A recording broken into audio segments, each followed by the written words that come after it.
this is Daniel Mart, and today I am here with. Eren Ozkural, writer, director of Runaway with Me. And Jody Slagle, a mere sci-fi fan. And I'm here at the Miami Science Film Festival 2016, another interview. And yeah, we just recently came out of watching Runaway with Me, a fantastic film by Eren here. Thank you very And much. very fast, Jody, what were your thoughts on the film? Oh my gosh, I love that film. You did an amazing job with the special effects, Yeah. as well as the storyline. Left me thinking.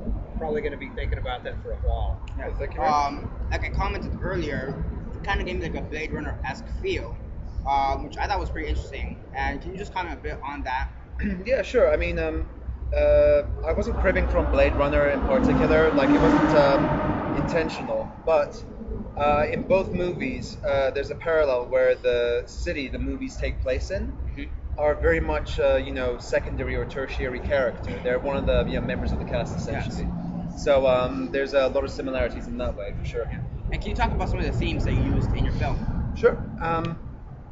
The main kind of thematic backbone of the movie is determinism versus free will. It's, do we have any say over what we do, or is everything preordained for us? I got an interesting thing with that, actually. I can do a thought experiment right now that can prove that we have no way of controlling our own actions. On a purely intellectual way. Want to play that? Okay. Sure. Let's see. All right, you can play this at home as well. Go ahead. Raise your left hand. Okay. Now, why'd you do that? And why'd you raise yours as well? Oh, you raised your right hand. See? Why you did that was sound waves travel from my mouth, went in your ear, your brain processes all this stuff, and how you come on that decision goes back to, your brain chemistry, like what you ate, did you get some good rest, past experiences. If every time someone asks you to raise your hand, if you got a slap across the face, you'd be less likely to move your hand, wouldn't you? Yeah. So Unless all you these really like that. Yeah, well, there's that too. Oh, please. I'm kind of a rebel, so I'm like, nah, no thank you. Well, exactly, but all these things come from external stimuli that are beyond your control, and so many other things affect that, and other things affect that. So if you go through time backwards, assuming that time is linear, like a probability tree, then everything is preordained for us on a purely intellectual level. Nice. And your thoughts on that would be? I like that part of the movie too. I think I was most captivated by your use of the city, this beautiful city construction as like a character in the movie, not just a backdrop, but it helped make the movie what it was. Also, and I like the idea, like my question in the after the film, the concept of how much should we know? Can we know too much? Can we push too far? As a species, I mean, I think that's a question that should be asked. Yeah, and that's something I have to agree with, because in that film, it is intellectual. It does make you think deeper of its meaning. I do have to agree with him that is it preordained or not. So yeah. But I mean, in terms of now, what I don't want this movie to come across as is science phobic. I mean, in so many movies, you have mad scientists doing things they shouldn't, and I guess in a way we have in this movie as well. But it doesn't come from, without spoiling anything, it doesn't come from a place of malice or science run amok. It's just simply the wrong person being in the wrong place at the wrong time. Yeah. But I think it's our duty as a species to explore as much as we can, using the scientific method of anything we can get our hands on. It's what separates us from the animals, and it's hopefully one day going to allow us to transcend being these ape monkey creatures, fighting over land and territory and resources. So I hope the movie didn't come across as science phobic. It didn't. Not at all. But no, there's definitely careful consideration that we should take. Can you explain your thought process when you were initially making the movie while the actors are on stage, performing? Yeah, of course. Well, in terms of writing the movie and creating it, I made it as if this was the only movie that I would ever get to make. Okay. And I didn't want to limit the scope and the vision for the movie, and I wanted to add in everything that I wanted to do as a filmmaker. Now, there's pitfalls that I could have fallen into, and I hope I haven't, in that it could all be disjointed and things won't work together and you won't have a cohesive story or a cohesive plot. There's a danger of that. I think I reined it in relatively well enough, but I basically took a mishmash of Korean revenge movies like Old Boy and John Borman films and like George Miller movies like the original Mad Max, and kind of mash them together with some hard science fiction and up the scope. So I mean, I commented on this earlier, and I told you, and you were kind of confused initially. But I felt like it felt uncohesive at first, but it didn't feel disjointed. Just to explain to the viewers, what I mean by that is that sometimes the scenes, I don't like from a scene transition, from scene editing, it didn't feel right. However, they still told one cohesive story, which is there's a difference in my opinion between that. And I understand that you had a low budget for this, and it's not really something I'm gonna fault on it, but it is something that has to be said because nothing is perfect. And going back to that, do you think there's anything he could have improved upon?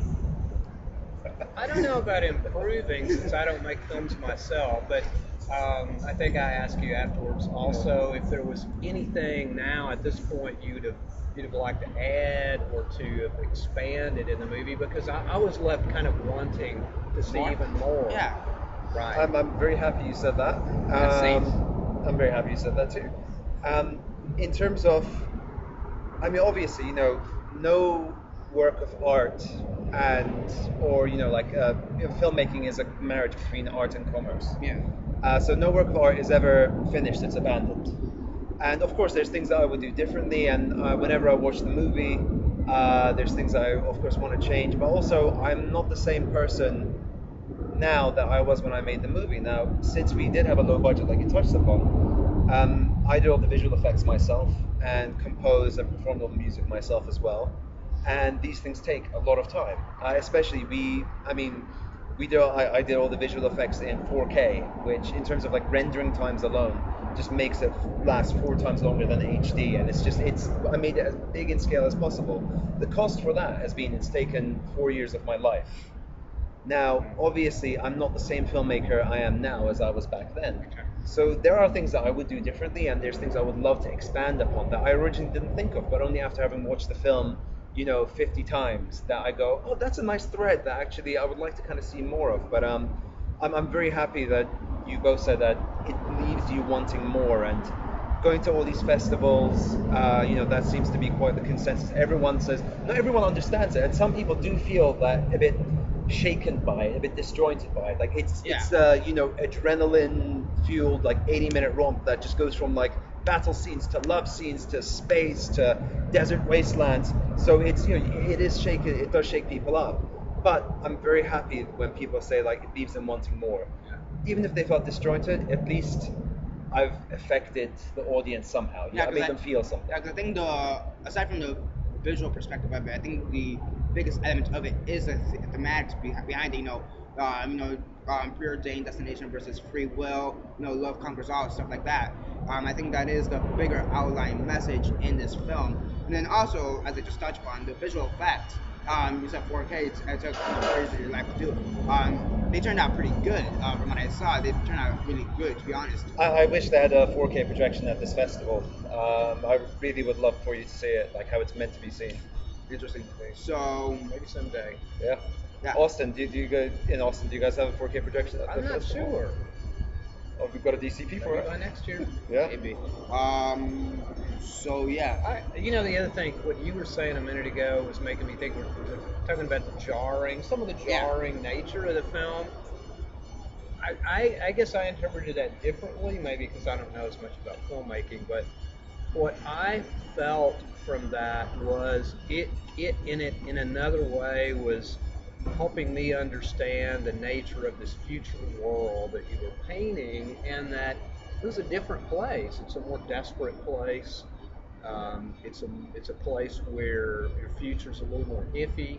Maybe options are more limited. Yeah, definitely. Than now. So. Well, yeah, and in terms of the feeling of the movie and the pace of it, it's chock full. Like I'm gonna get lambasted for saying this, but it's so dense. If you guys watch Red Letter Media, you'll know what I'm talking about.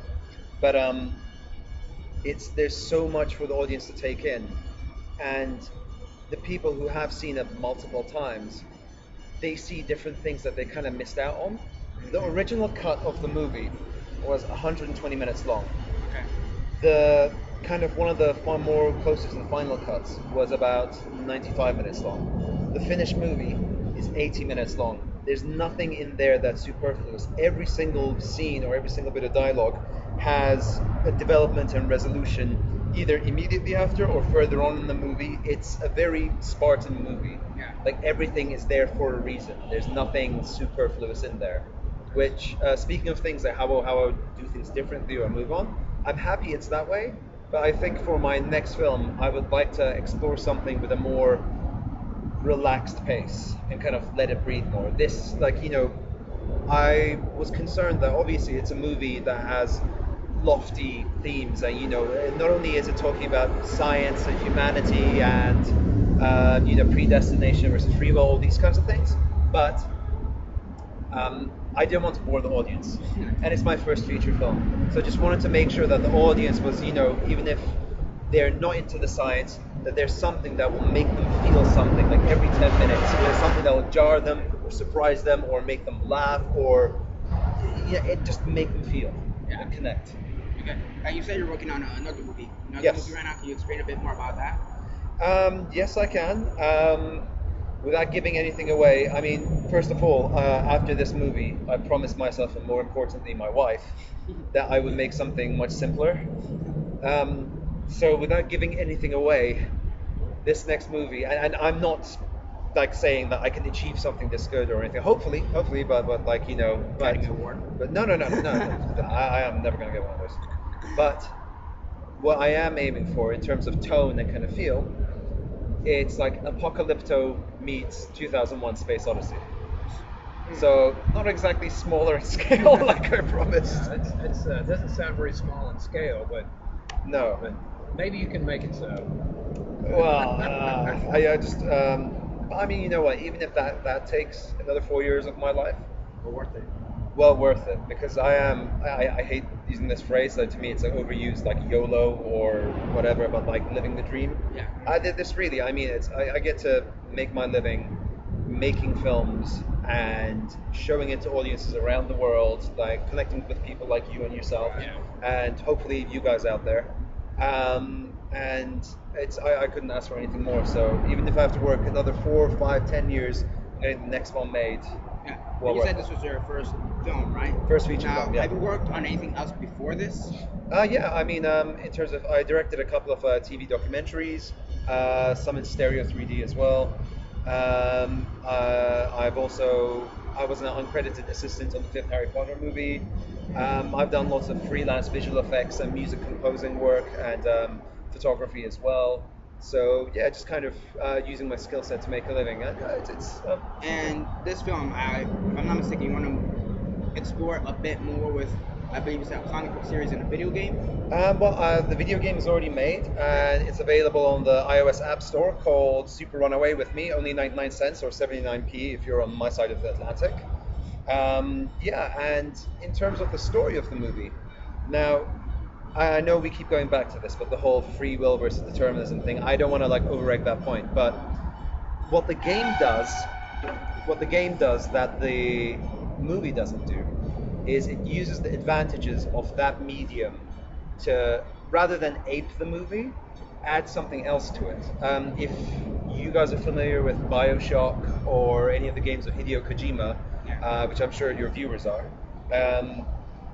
there's a very big kind of underlying factor in those games about player responsibility and having the player's actions be called onto account, for the player to be accountable for their actions. Or if you play things like Spec Ops: The Line. So we've taken that, and in the game, there's a number of choices that you can make, or maybe you can't actually make them. I don't know. You have to play the game to find out. That actually leads you along the storyline of the movie, or lets you diverge from it slightly. And also, the game is incredibly difficult to play. Like, it's really difficult on purpose. If any of you played the old side-scrolling shoot 'em ups, like Super Star Wars on the SNES, or Star Wars on the NES, or like Bionic Commando, like all those Capcom games, it has that same difficulty level where you have to play the levels over and over again and kind of know where the enemy patterns are, how to defeat the Yeah, boss. All I that think kind it's of really stuff. interesting that not only were you able to make a video game out of it, but that you're possibly able to add a bit more detail to the video game to expand it more. And what are your thoughts on that? Gives you some choices. It sounds like you've got some Yeah. maybe somewhat alternative paths you can explore besides Yeah. just what was in the movie. Yeah, it kind of expands the Yeah. universe, like makes it feel more lived in. Yeah. So maybe you've given me what I was saying earlier. I want more. That's a way to get more without necessarily having to be another film. Yeah, that's true. Now, which one came first, the video game idea or the movie idea? Oh no, the movie. Like the movie was its own thing. It's the only thing. The video game came about, firstly because when I was doing the credit sequence for the movie, which features locations from the movie. So when you see like an actor's name, it kind of shows an 8-bit or like actually more accurately a 16-bit representation of like the main location you see them at or something to do with them. Yeah. Making that was so much fun. And after the movie was done, when we started our festival rounds, I missed some sadistic part of me missed sitting in front of a computer, 16 hours a day, 6 days a week, working on something like that. So I decided, you know what, I'll just learn how to develop video games and make it my own. I mean, we live in this fantastic age where the barrier of entry onto making things like movies and video games is so low. There is zero excuse just to sit at home and do nothing. Like, if you have any dreams, if you really want to make something, whether it's a comic or movies or a game, it's the perfect time. I mean, for example, I'm glad you guys enjoy the visual effects. I never studied for that. I never studied visual effects at school. I studied directing at the University of Westminster, and I just taught myself visual effects through resources available online, some free, some paid. We live in this amazing time where we have the Library of Alexandria in our pockets and we can communicate to each other. So no excuses, guys. Just go do what you got to do. So I got a question for you based on that, building on that. A lot of us are afraid to, maybe we want to write a story. Yeah. Maybe we want to make a film or something else. How do you, oh yeah, it sure is. No, they can't see that, can they? Not Bridge.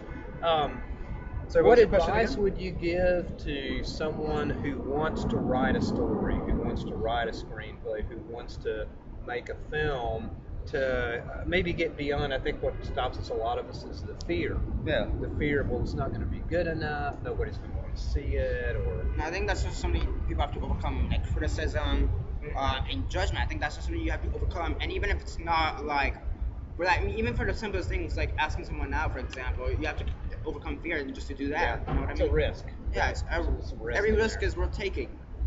My advice to that is not be fearless. It's to embrace the fear, feel it for all it's worth, and just go ahead with it regardless. Like every look, there's no one who wouldn't want to be courageous, Yeah. And being courageous doesn't mean you don't feel fear. Right. Being courageous is feeling fear and going ahead anyway. Yeah. And just go ahead, do it, whatever you want to do. Yeah, you're going to get criticisms, and the first things you do are probably going to be terrible, and the 50th thing you're going to make is probably going to be terrible, but you're going to be learning and you're going to be getting better. And just it's also not about the destination. Not everyone is an Orson Welles who makes Citizen Kane as their first movie and is a genius that rewrites the entire landscape of filmmaking or of whatever medium you want to make. It's more. I lost my train of thought there. Sorry. Do you do jump cuts in your videos? Nah. Yeah, Oh, shit. but you're talking about it being a journey, not just I make up my mind today. I want to make films and assume that my first film is going to be a riotous success, or it's going to be everything I wanted it to be. No, it's a learning process. No, and also, and this is something that I come back to. Like I don't know, maybe I'm a really morbid person, but think of the age of the universe, right? Okay. We're a long time dead. Our lifespans are between, like 0 and 100 years currently. If you look at the, I think it's 120 right now. Well, whatever it is, like it's such a short time span. And there's a phrase that I can't remember the origin of where I read it, but someone once said that we're a long time dead. True. There was a long time before we were born that we were dead, that we were just in the ether of the universe, and when we die, there's a long time where we're not going to exist either. We have such a small, tiny, precious amount of time. Don't give in to the fear. Just go ahead and make what you want to do. Just let yourself be heard, and then to hell with it. Yeah, and maybe that's the ultimate weapon against the fear of failure or the risk you The talk fear of about death and annihilation. is realizing it's a journey. We all have disappointments. We all have failures, but to push ahead with it as a journey and to make sure we're doing things that we love. Yeah. So you obviously really love doing this film. If you spent that long, that many hours, and you took such a huge responsibility for all aspects of the film. Yeah, I mean, to be honest with you, I can say all these things from kind of with a bit of perspective on the film, but it is a love-hate relationship with anything, like with anything that you have a fiery passion for. You know, the downs are terrible and the highs are ecstatic. You know, so there are moments where I hate this, and there are moments where I really hated making a movie and really struggled. But then there's been moments of utter elation, like especially this is one of them when I can talk to two people and hopefully some people online that have nothing to do with the movie, had no interest in it, weren't part of it in any way, didn't know me from Joe over there or whatever, and who watch the movie and now ask me questions and say, "Oh, what happens next?" or "Oh, I saw this bit," and it's pure creation. It transcends our mortal spirits and just like lets us. In your heart. Yeah, it's like you guys like Harry Potter? Yeah. Yeah, I'm sure your viewers do as well. Hopefully, if they have good taste. It's making these films feels like making Horcruxes. Like I'm putting a part of my spirit and my soul and myself and my very essence. And going back to like this movie, like this, I'm happy with it, and it's it's commercial enough, and it's not a hard watch in terms of it's not navel gazing and overlong, but it's wacky. It's a wacky out there movie, and that's why I want to talk about, like, I compare it to the first Mad Max. If you watch it, George Miller was under very strenuous circumstances, and it's very goofy, and like his bad guys are called like Kundalini. They're all like yoga warriors, and there's a weird scene with like a saxophone. Like is that quote unquote good, or like a normal movie, like a normal 3-act structure kind of movie? Yeah. No, but it's all George Miller. It's all heart and spirit, and it's all him, and you're just seeing him up on screen there. Yeah. And that's what I hope, honestly, I've achieved with this. That it's idiosyncratic, it can be off-putting at times, it's jarring and then captivating and everything. It's who I am as a person. It's me up on screen. Yeah, and I guess that's true of all art. Yeah. Not only film, but photography, writing, so many other music creations. Is people able to pour themselves into what they create? And something that's very true is that every single type of art is subjective. Like you could like something, but I could not like it as much. Yeah. So it's pretty interesting. And then when you talk to people who didn't like the film that much, how do you react to it? No one's had the balls to tell me to my face they don't really like my movie. I mean, I don't know. But you did say there's some people that have watched it more than once and get additional. Yeah, no, I mean, I'm sure like this movie isn't for everyone. Of course. I hope some people love it, some people might not love it. That's it's not up to me. I've made it to the best of my abilities. Now it's up to people to decide if they like it. And we've gone to quite a lot of festivals. We won quite a few awards and had way more nominations. So it seems to connect with people. So like I think I've done a good job. Yeah. I can't be objective about Yeah, that. because you're the director, right? Yeah. And Missy Fee, is this which number of festivals on this one? You've I've gone to with this film. lost count now. Hold on. And I think this is our 6th or 7th. Interesting. So where around the world has this played? Oh, it's played in London, in fantastic Hailsham, England. Such a fantastic, amazing place. It's played in Nevada. It's played in LA. It's played over here in Miami. Where else is it? I think that was it. So wait, this is our 5th or 6th. I'm losing count, but we're talking to a couple more festivals right now who now I haven't approached. Now they've started approaching us. Yeah. But since it's not finalized, I can't say anything. Oh wait, sorry, there's one more. We're going to the SoCal Film Festival as well, so California. So yeah, I can't quite comment on that yet, but now it's starting to pick up momentum, and people are starting to kind of chase us more rather than us knocking down on their doors. And do you have like any distribution rights right now, like for wider release or? No, we've talked to people, and like with each festival we go to, we get better offers, and it's difficult, and there's choices that we could have made. We could have gone with some people so far, but for one reason or another, it didn't work out, and Yeah. it's taken 4 years or 4.5 years to make the movie. The whole thing was a gamble. Yeah. I'm It just paid le- off. I'm just letting it ride right Yeah. now. See how So- far this crazy runaway with me train So goes. you're hoping that will get like a theatrical release and DVD. No, no, realistically, like with the way the film landscape is, I don't think this is going to get a theatrical distribution. Technically, we made it so like we have a fantastic 5.1 sound mix by the awesome people at Sound Disposition in England. They're just magicians with audio. That's like the one thing I didn't do, like the sound mixing and the Foley recording and all that. They are absolutely brilliant.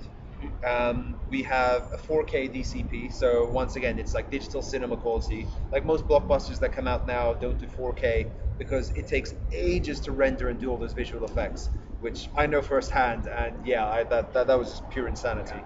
But so technically, it's there. Just we don't have any big movie stars. We have Bill Hutchins from the Human Centipede series. We have Rosie McPherson, who was in a lot of movies and TV shows. Like she was in Before I Go to Sleep with Nicole Kidman and Mark Strong.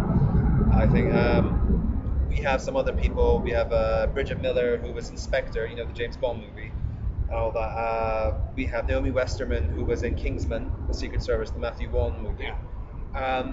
But like, unless you get a really big film star, or you are a breakout hit like somewhere like Sundance and all that, it's just very difficult, especially for a genre movie, to get theatrical distribution. So I hope, technically we're there, and I hope the movie's good enough, but I'm just being realistic and kind of managing expectations. I got a question for you. What you mentioned all the actors and actresses you had in the film. How did you, since this was your very first film, young first-time filmmaker, how do you get those actors and actresses interested in doing your film? You offer money. Well, okay. We didn't have. Right. But in all seriousness, I couldn't be happier with the cast, and especially Kai Loren as well, who shares the name with a Sith Lord, spelled differently though. He was absolutely fantastic in the movie as well. He totally transformed his body, like he did, like a full-on. Is there Formula One here? Yeah, but Kai Loren, our lead, like he really dedicated to the role. Like he's a very method actor, and he transformed his body. Like you see how ripped he is. Like in the beginning of the movie, like he did the whole thing, dehydration, like push-ups between takes. Like that guy has dedication. I'm so super happy with them. But because there's no like major film stars, then obviously like that makes it harder to get theatrical. Yes. And are you hoping to because you already have the video game, but are you hoping to continue the story as a whole, like maybe the comic book series I think you mentioned earlier? Yeah, that's a possibility. It depends on who picks up the movie and what kind of interest there is, and if people want more, there's more where that came from. It just depends on demand, and or maybe one day, I don't know, I might just go ahead and do it for shits and giggles anyway. Filmmaking technology is becoming cheaper and cheaper every day, and for the next phase of the story, something I've been looking into is actually performance capture, and we're starting to see. I think he's a bit busy with Star Wars and Avengers and all that. And Planet of the Apes. Yeah, Planet of the Apes. But it's becoming more and more affordable. You're getting solutions that you can buy for like a couple of $1,000s, something called like inertial motion capture, where you don't normally, when you do motion capture, I don't know if you guys know this, you have a bunch of infrared cameras recording people with markers on them. You need to worry about like infrared pollution, have a controlled set and all that kind of stuff, and there's been very few manufacturers of these, so it's been very expensive.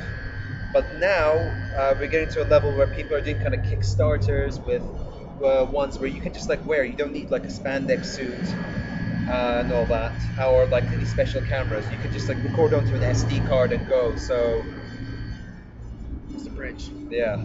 So yeah. So I'm looking into those kinds of avenues. Nice. And do you have any questions? I don't. I think we've. I think we've covered pretty much Yeah, everything. I think we have. So yeah, thanks. Oh wait, one more question. Where can we find the film? If you're if you're not in the film. Okay, well, I mean, check out. Man, it's really loud. Can we just wait for the bells to go, and then I think they want. can you add like a cut in there, like a fade or something? and then- Yeah, revisit the name of the film, your Yeah. name as the director, and yeah. So, if you guys want to check up on the movie or the video game, follow us on our official website. It's rawmmovie.com. So that's run away with me. rawmmovie.com. You're gonna add the title here, aren't you? Like this, like. Yeah. Yeah, there we go. Yeah. All right. And, Yeah, I you can can- almost see it. Yeah. Ooh, look, I'm pushing it down. You're gonna animate that, right? Yeah. Maybe. And yeah, you can check me out. You can find me on Instagram as Eren Ozkural. I'm gonna have to spell my fucking name out because I'm Turkish. It's a hard name. ERENOZK. You know what? No. You can just add that as a Yeah. graphic, but up on this corner, no. Sure. And- Maybe I'll also leave a couple links down in the description. Yeah, below please as do. well. And Twitter, it's my production company, Kino Trigger, KINO-Trigger.com. And yeah, you guys have any questions or want to follow me? All for that. Yeah, and then Instagram Right, as well. maybe. Instagram, yeah. Oh, and the video game you can buy on iOS in all territories, 99 cents. Get it now, kids. That's great. Yeah. And yeah, again, this is Daniel Mart with Eren Eren Ozkural. and Jody. Yeah, Slagle. Yeah, and thanks to our host. Yeah, Been thanks, man. wonderful. Yo, what up? And yeah, again, remember to follow him. Do you have any social medias? I'm on Facebook. So no. Okay, whatever. there. So again, check out the film if it's available. Yep. If If but not, yeah. buy the video game. Hey, come on. Yeah, I mean the 99 video cents. game's probably the next best thing. So yeah, again, this is Daniel Mart signing off.